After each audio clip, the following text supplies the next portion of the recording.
Okay, we're on more of the lines of energy efficiency now, and to kick us off, we're going to talk about formal methods to save the Earth. This is the most ambitious title. Yes, sorry for titling it to be a little bit exaggerated, and I really don't know I'm to save the Earth or destroy it. But let's see how it goes. Okay. Good morning, ladies and gentlemen. It's my great pleasure to be here and share my joint work with Professor Jialin and Professor Umang Mathur. This talk titled "Formal Methods to Save the Earth" will be about program logic under construction that can be used to reason about energy consumption in programs. A little bit about me. My full name is Hongyi Huang, and I'm a third-year undergraduate from the National University of Singapore. Without further ado, I will provide some background of our work. Our work actually lies in the intersection of energy-efficient computing and formal methods. So for the next few slides, I will introduce to you some background in the current status quo of energy-efficient computing, and then we turn our attention to formal methods. Yes. Okay. Energy-efficient computing. As of 2013, 10% of worldwide energy consumption could be attributed to computing machines, and I believe that figure must be much higher now. And a great portion of this kind of energy consumed is unnecessary, and many works in the field of energy-efficient computing were done to demonstrate, okay, this portion was indeed unnecessary. And relevant methods include energy bug detection, program analysis, and energy profiling. More broadly speaking, energy-efficient computing methods can be basically roughly categorized into two kinds. The first thing is energy estimation methods. So I try to predict the amount of energy I'm going to consume. And energy optimization methods, which means I will try to minimize the energy I'm going to use. However, for energy estimation methods, they typically don't provide strict bounds for the energy I'm going to use. And sometimes they suffer from significant errors, which means they cannot be used for energy-sensitive use cases. On the other hand, energy optimization methods lack information on how much energy is being saved, is being optimized. And as a result, developers can hardly take a very educated, informed decision when they try to minimize the energy consumption. And on the in contrast, they may also not always yield positive outcomes either. Yeah, so putting all this together, the current methods in energy-efficient computing, like some very strict bounds or some formal reasoning there. And moreover, the majority of works on energy-efficient computing, like for mobile devices, are on Android only, probably due to its more relatively open ecosystem. And other works, for example, for compute clusters, focus on a very specific architecture operating system. That means these works are platform dependent, not generalizable enough to other systems. So that means, all this I suggested here means we probably need something formal.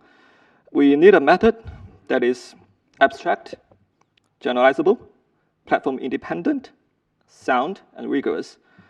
And I believe such a method can be used in these following use cases. For example, legal, standardization, taxonomy, and regulatory purposes. So I'll provide two concrete examples to give you more sense of it. So the first thing is here. Look, the image shows a energy efficiency certificate issued by the British government. So from A to G, it tells you how energy efficient your household appliances are. And the second example here is a satellite in a space.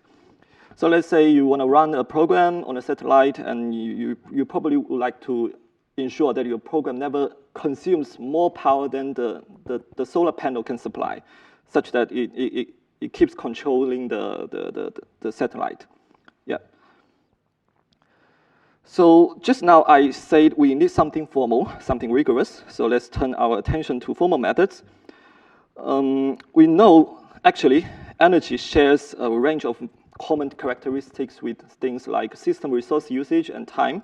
They kind of exhibit non-deterministic behavior in some sense. They can also vary a lot on different systems. So a natural question one could ask is that, can we apply the existing methods that can reason about resource, that can reason about like time, and then we can apply them to the field of energy. So let's look at it one by one. So the first thing is system resource usage analysis. By system resource, I actually mean things like hardware component, Wi-Fi modules, Bluetooth modules that need energy. However, even though you know how much resource you use, you may not be able to fully justify the amount of energy you're going to use, because you still need to integrate that much resource over time, which I will explain later as well. And on the other hand, one could also ask, if you know all about running time, then can you know all about energy? The answer is unfortunately no as well. As I will explain later, some energy is related to time, but some is not. So yes, we need something formal, and we need something that is particularly designed, tailored for energy. So what approach? How about rigorous testing? I just test whatever input possible, but that's expensive, time-consuming for high coverage and large programs. What about model checking? State explosion would be an issue. If you deal with large programs, you have a very complicated states in a system. So in the end, we believe that a deductive verification method is what we needed, and that gives rise to power logic. Logic for specifying and verifying the energy consumption for programs.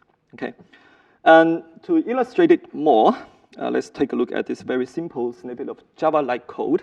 So what we do is we read in X, we set Y to 0, and there's a if statement, if block there.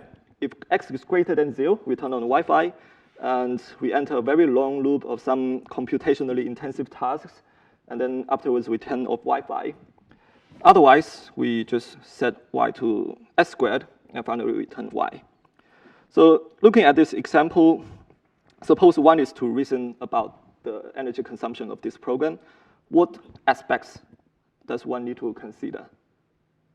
Okay, so the most intuitive thing here, the first thing that comes to my mind is every single instruction here takes some energy, right?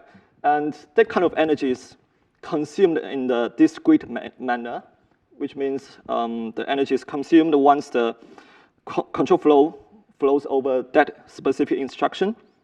Yeah, that's the first thing, and we call this kind of energy instantaneous energy.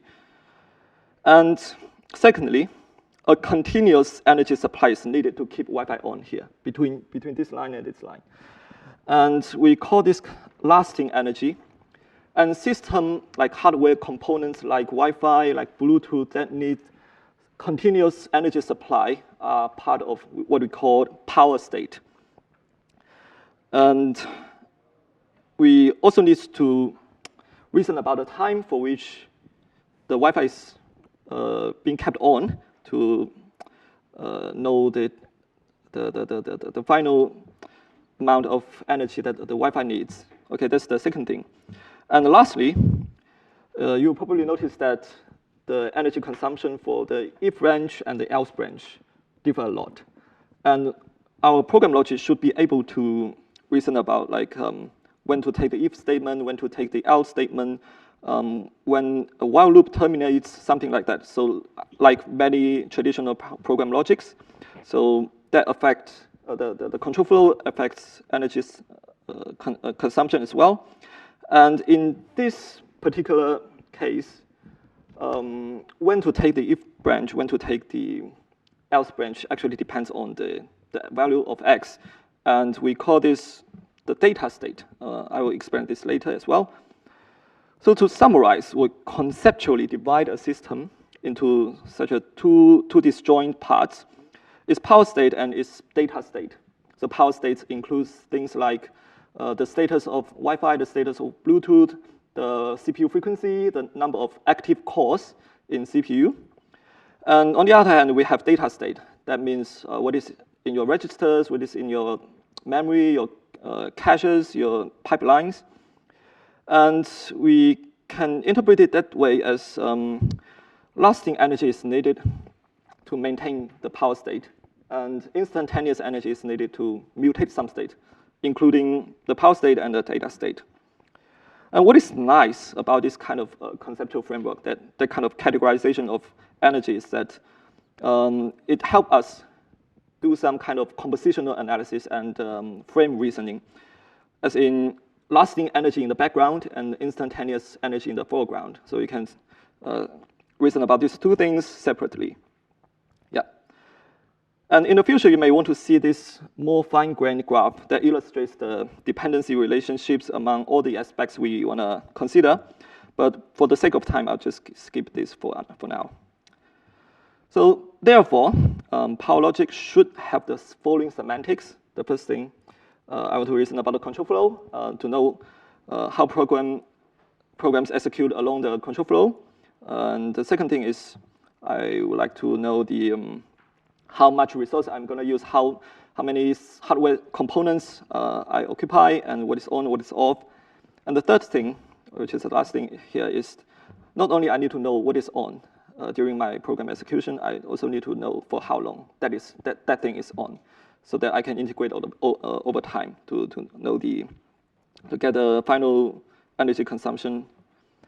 And putting all these things together, simplicity is very important. Yes, there are many aspects that we need to consider. However, our goal is to keep everything strong, expressive enough while maintaining its simplicity. The reason is the climate change is a rather urgent subject, and we certainly cannot rely on a few experts on this. We want to extend our its use to even non-professionals like government agencies. For example, they may want to use this program logic to certify programs, for example. Yep. And what we have done so far includes the above-mentioned conceptual framework and the operational semantics for power logic, which we believe can be a small step foundation for its further potential development, and some theorems for frame reasoning as well. Next, for the sake of time as well, I will briefly present two of these theorems. This theorem is saying that, okay, given a program P and two initial states S1 and S2, P will consume the same amount of energy from these two states if the following hold. The first thing is P does not mutate its power state, which means it does not touch the power state. And the second thing is S1 and S2 should have the same power state, like the same power substate component. And finally, S1 and S2 should have the same power state projected over the footprint of P. And here I need to take a step back and explain what a footprint is. So it's defined in quite a similar way as in the separation logic. So it's the minimal data state or region that program P touches, access, or mutates. Okay? So informally, this program will consume the same amount of energy from even two different initial states if the two states are effectively the same on what the program concerns. Okay? So that's the intuition behind it. And I will skip this example as well. And this theorem is an extension to the previous one, and it now reasons when the composition of two programs from two different initial states will have the same energy consumption, and the intuition is quite similar. I'll also skip this for now. Okay, so the following are some comments on power logic. So far, it's expressively captured the logical aspect, like the data state, when to take if, when to take else, and when to terminate, and the energy aspect as well, like the power state and lasting energy, instantaneous energy. And it's abstract. It does not leverage any special properties of a system or platform, so we can generalize it to other systems as well. And it's convenient for compositional analysis and frame reasoning. On the other hand, its limitations include that it might not be feasible to obtain every piece of detail of system state. So in the future, we might get rid of the notion of a state and we will use probably logical predicates to reason about things. That means we would progressively adopt a more of like axiomatic approach rather than a operational approach. And the second limitation is that the axioms, the rules, and the theorems we set might not be able to reflect the real world. It's a little bit hard for us to actually verify whether our assumptions aligned with what is really happening in the physical process. So proving its soundness could be a challenge for us. And lastly, caches and pipelines are hard to analyze. Yeah. And with that, I conclude my presentation, and I will be happy to take any questions.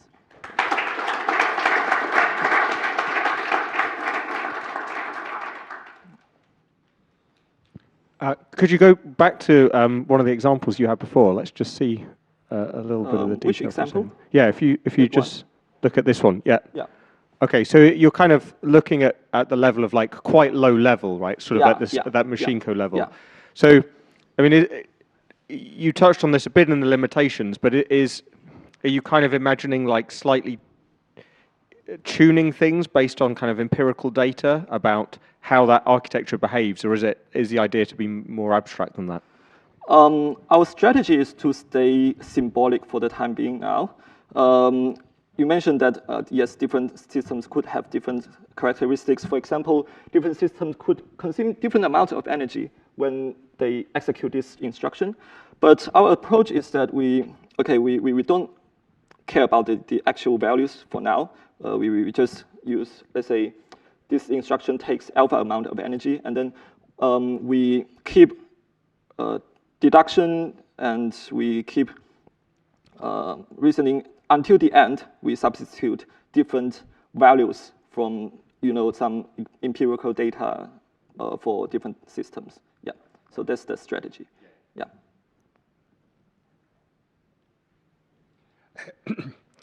You focused on computation, but in many systems, the vast amount of the bulk of the energy is consumed by the memory system or the communication network.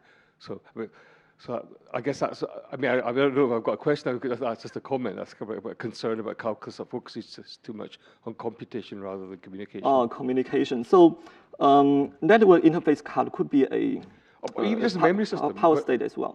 Even if you don't have a network, even just reading and writing to memory consumes a lot of energy compared to computation.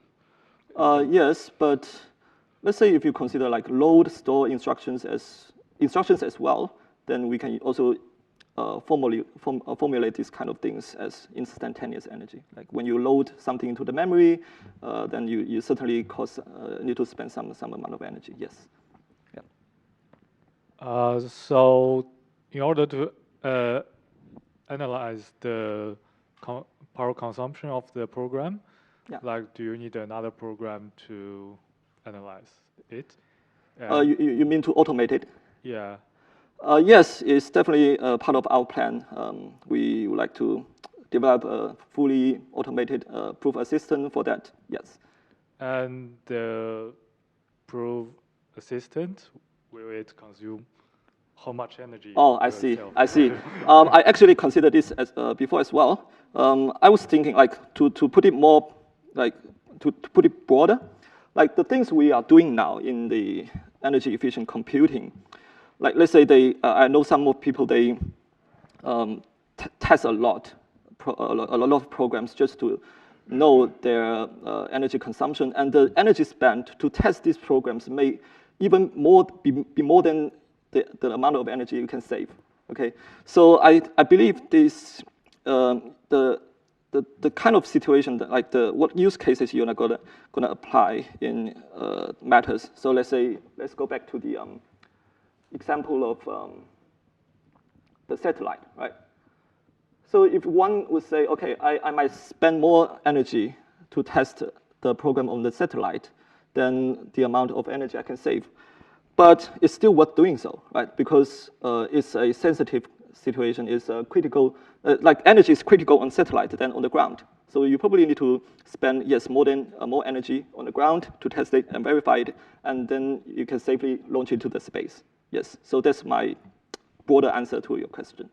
Yes, depends on your use case. I think we've got time for one more quick question. Yeah. Here. Thanks.